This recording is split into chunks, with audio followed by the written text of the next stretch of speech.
Somewhere on this planet right now, a person just like you is sipping fresh coffee on a balcony they own for the whole month for less than your car payment before walking to a dinner that costs less than a fast food combo back home. It's not a vacation. It's not a lottery win. It's not some influencer sponsored trip staged for a single perfect photo and then quietly abandoned the moment the camera stops rolling.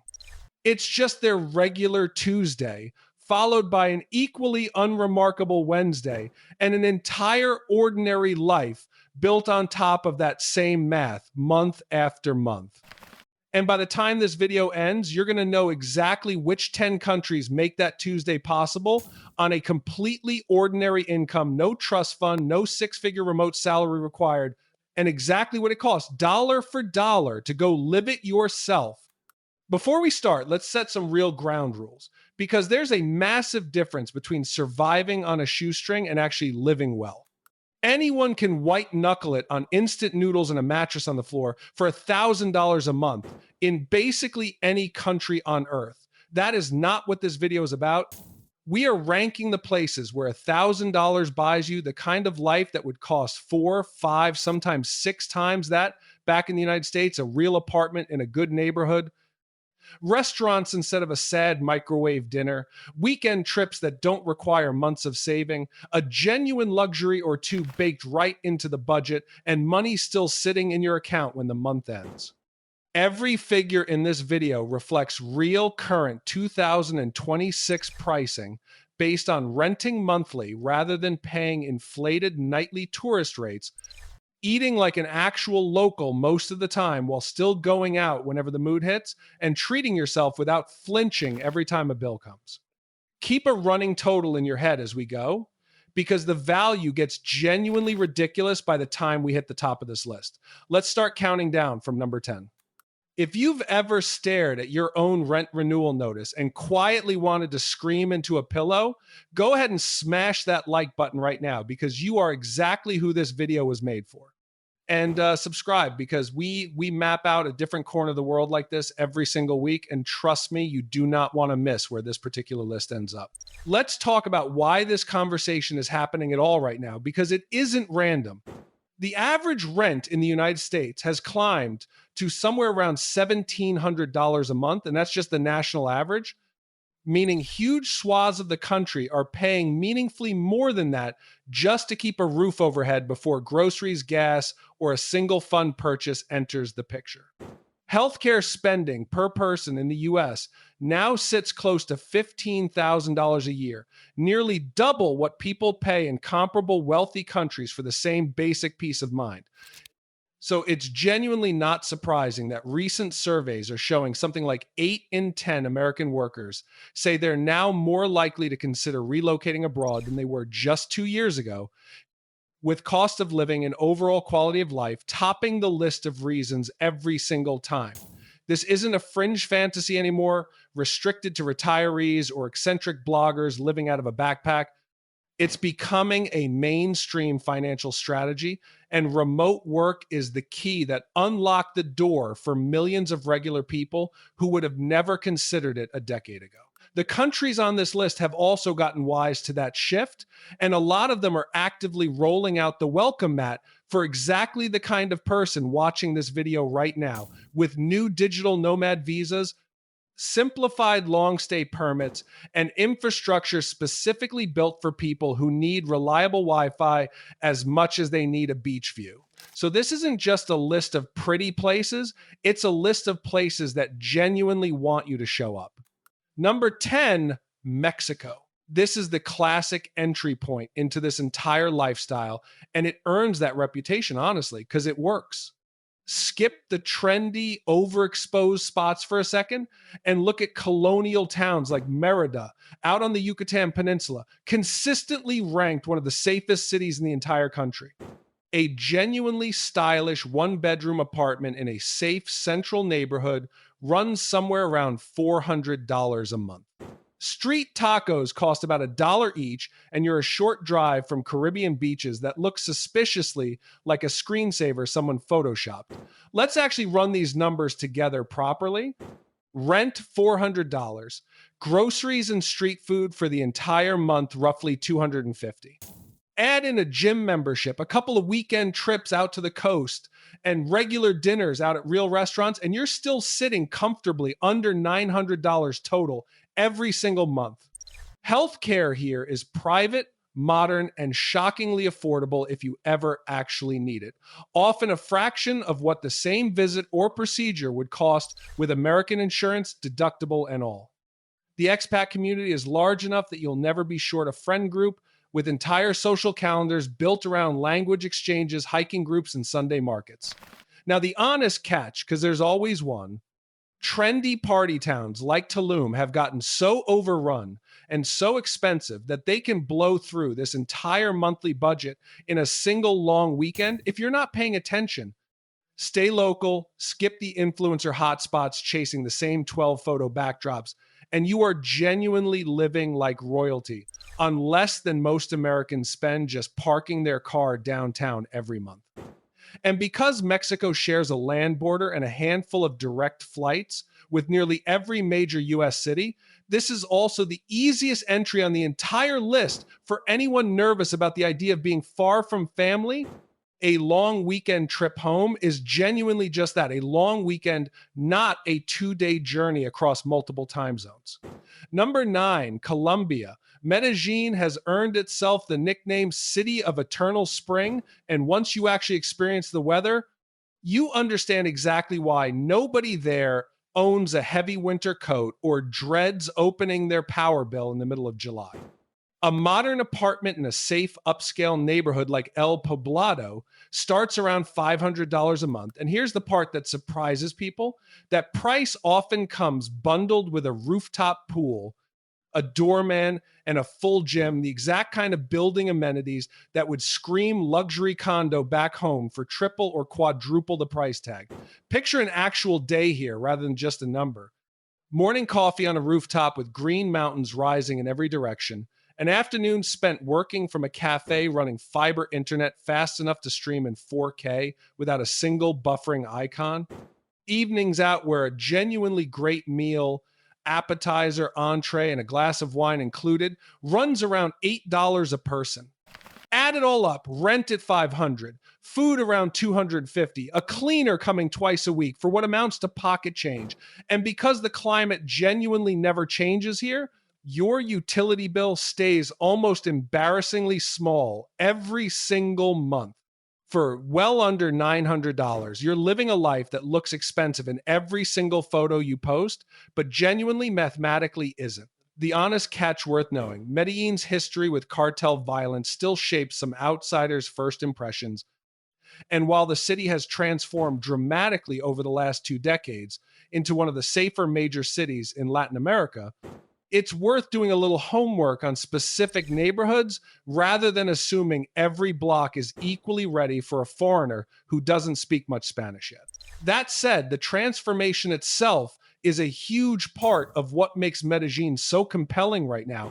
You're watching a genuinely world-class city rebuild its entire reputation in real time, and getting to live there while that happens at a fraction of what a comparable South American capital like Buenos Aires or Santiago now costs is a rare window that a lot of longtime expats say won't stay open forever. Number 8, the Philippines. 7,000 plus islands, English spoken fluently almost everywhere you go, thanks to decades of it being an official language in schools and beaches that look digitally edited even when they absolutely aren't. In cities like Cebu, a comfortable modern condo with real building amenities runs around $350 a month. The real perk here isn't just the rent number, it's the access it buys you. Your weekends turn into pure paradise on a budget that wouldn't even cover a single hotel night back in a major American city. Picture it properly. Friday afternoon, you're already on a boat heading toward an island most tourists have never heard of. Saturday, you're snorkeling over a coral reef that looks computer generated. It's so vivid. Sunday, you're back in your $350 condo, complete with its own pool and gym, fully unwinding before the work week starts again on Monday. Food is remarkably cheap. The people are consistently ranked among the friendliest anywhere on the planet in international surveys. And because English is spoken almost everywhere, daily errands, banking, and paperwork stay refreshingly simple instead of turning into a stressful language puzzle every time you need to get something done. The one honest thing to plan around is internet reliability outside the bigger metro areas where connections can get patchy fast. So base yourself somewhere with solid infrastructure first and let the smaller outer islands become your personal weekend playground rather than your permanent mailing address. It's also worth noting that an enormous, well established American expat community already exists across the Philippines, built on decades of close historical and military ties between the two countries, which means you're rarely more than a phone call away from someone who's already solved whatever problem you're currently facing. Real quick, if you're finding value in this so far, that subscribe button genuinely does help us keep making these. And we travel to a completely new corner of the globe like this every single week. Number 7, and this is the one that genuinely breaks people's assumptions about Europe, Bulgaria. Yes, you can live inside the actual European Union on a genuinely lavish budget for close to $1,000 a month. In the capital, Sofia, a centrally located apartment, runs around $450. And unlike most of the tropical entries on this list, you actually get 4 real distinct seasons out of the deal. Beach weekends down on the Black Sea coast in summer, and legitimate affordable ski resorts up in the Balkan Mountains come winter. The lavish perk here is pure geography. You're one cheap, sometimes shockingly cheap budget flight away from Greece, Italy, or Istanbul. Any single weekend the mood strikes you, no visa runs, no border stress, just the Schengen zone opening up like your own personal backyard. Sofia specifically runs dramatically cheaper than most Western European capitals, with incredible food and genuinely excellent regional wine at a fraction of what a comparable meal would run you in Paris or Munich. It is, right now, arguably the cheapest legal foothold into the entire European Union that still comes with real infrastructure, and almost nobody outside a fairly small circle of savvy digital nomads is talking about it yet. The honest catch, Bulgaria isn't in the Eurozone currency wise yet, so you're dealing with the local lev rather than euros everywhere. And English fluency, while common among younger people in Sofia, thins out fast the moment you leave the capital. So a little language app, time goes a long way here. On the upside, Bulgaria's cost of living has stayed remarkably stable, even while neighboring tourist-heavy countries like Greece and Croatia have quietly crept upward year after year, which means the value proposition here has actually gotten stronger relative to the rest of Europe rather than eroding the way it has in more famous expat destinations. Number 6, Cambodia. This might genuinely be one of the easiest countries on earth for a foreigner to actually settle into without a mountain of red tape. Long stay visas here are refreshingly simple to obtain compared to most of Southeast Asia, and the US dollar is used everywhere for day-to-day transactions, which means essentially zero currency headaches, zero mental math, converting prices in your head every single time you buy something. In Siem Reap, home of the famous Angkor Temple complex, or the capital, Phnom Penh, roughly $300 a month rents a genuinely beautiful place, often with a pool shared among a small handful of units. This is where $1,000 budget stops feeling like a survival number and starts feeling like actual tangible financial breathing room. Break it down properly. $300 for a beautiful apartment. Another $200 covers a full month of food. And we're talking eating out constantly here, not scraping by on rice alone. That leaves you $500 every single month just sitting there, completely untouched. You're using dollars everywhere you go. You can grab a long stay visa without a mountain of paperwork or a lawyer, and you're living minutes away from some of the most impressive ancient temple complexes anywhere on the entire planet.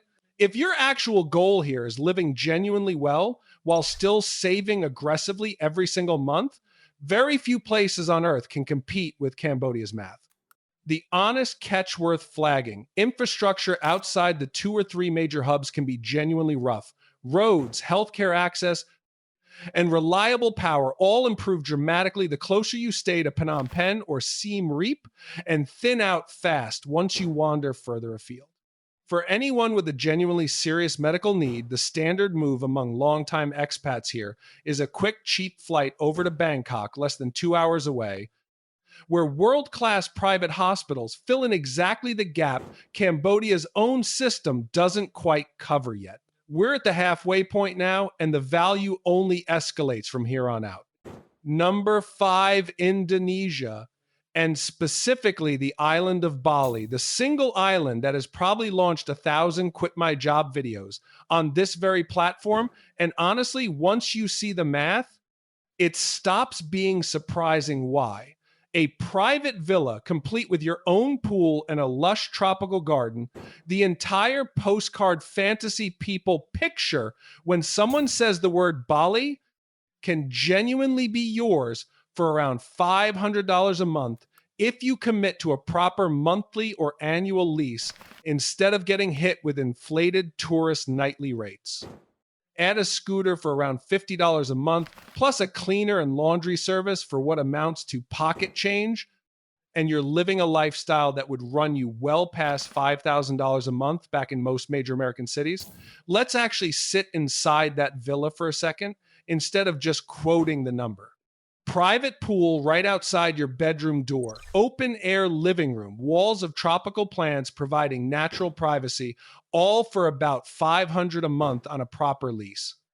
A scooter to get around town and reach the beach whenever you feel like it, $50. Someone handling your cleaning and laundry twice a week, practically nothing. Laptop-friendly cafes with genuinely excellent coffee on seemingly every single corner. The one real catch here is that Bali's fame, largely thanks to this exact type of video, has made the tourist-heavy zones like Canggu and Central Seminyak genuinely crowded and noticeably pricier than they used to be even 5 years ago. Shift slightly inland toward areas like Ubud or the quieter East Coast, and suddenly you're paying near local prices for a life that still looks exactly like a 5-star resort brochure. Number 4, the country of Georgia, and no, not the American state, the actual country nestled between Europe and Asia in the Caucasus Mountains, the one most Americans genuinely could not point to on a map before watching a video like this. This is the destination. Expats tend to whisper about like a secret they're not entirely sure they want the rest of the internet to find out about. Most nationalities, Americans fully included, can stay for a full year with zero visa paperwork at all just by showing up and getting a passport stamp at the border. Tbilisi hands you winding cobblestone old town streets, dramatic mountain backdrops rising right behind the skyline, and a food and wine scene that genuinely competes with destinations charging triple the price for something comparable, all backed by one of the oldest winemaking traditions on the entire planet. The lavish perk here is pure, uncomplicated freedom. No visa runs to a neighboring country every 90 days like so many other long-stay destinations require. No bureaucratic stress hanging over your head every few months, just a full uninterrupted calendar year to live well and actually explore. Run the numbers properly, roughly $400 for a solid apartment, $250 for food, and you've still got an entire year to wander the wider Caucasus region, including neighboring Armenia, completely free of paperwork anxiety.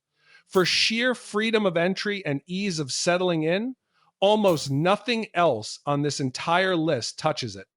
The honest catch, Georgia sits in a genuinely complicated geopolitical neighborhood, and while Tbilisi itself has stayed stable and welcoming, it's worth staying reasonably informed on the regional situation, the same way you would with any country bordering an active conflict zone. Balanced against that, Georgia consistently ranks as one of the safest countries in the entire region for everyday personal safety, low street crime, low violent crime, and a genuinely welcoming attitude toward foreigners that a lot of expats describe as feeling more like being an honored guest than a tolerated outsider. Number three, Thailand. Arguably the single country that invented this entire lifestyle decades before anyone online was calling it digital nomad living.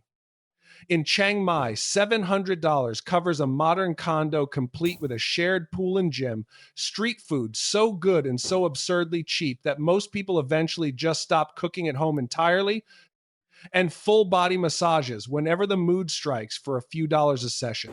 Here's the detail that genuinely pushes Thailand into the top three on this list.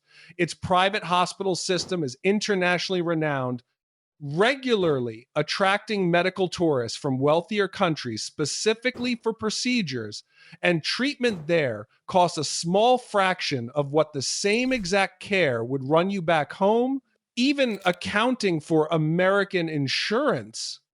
That specific combination, lavish daily living stacked directly on top of genuine peace of mind about your health, is an incredibly rare pairing to find together anywhere else in the world.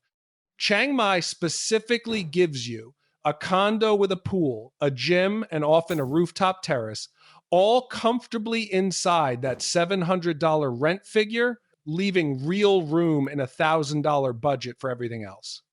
Add in world-class medical care at prices that make American healthcare bills look almost fictional by comparison, and it becomes obvious pretty quickly why so many people don't just visit Thailand for a couple of weeks.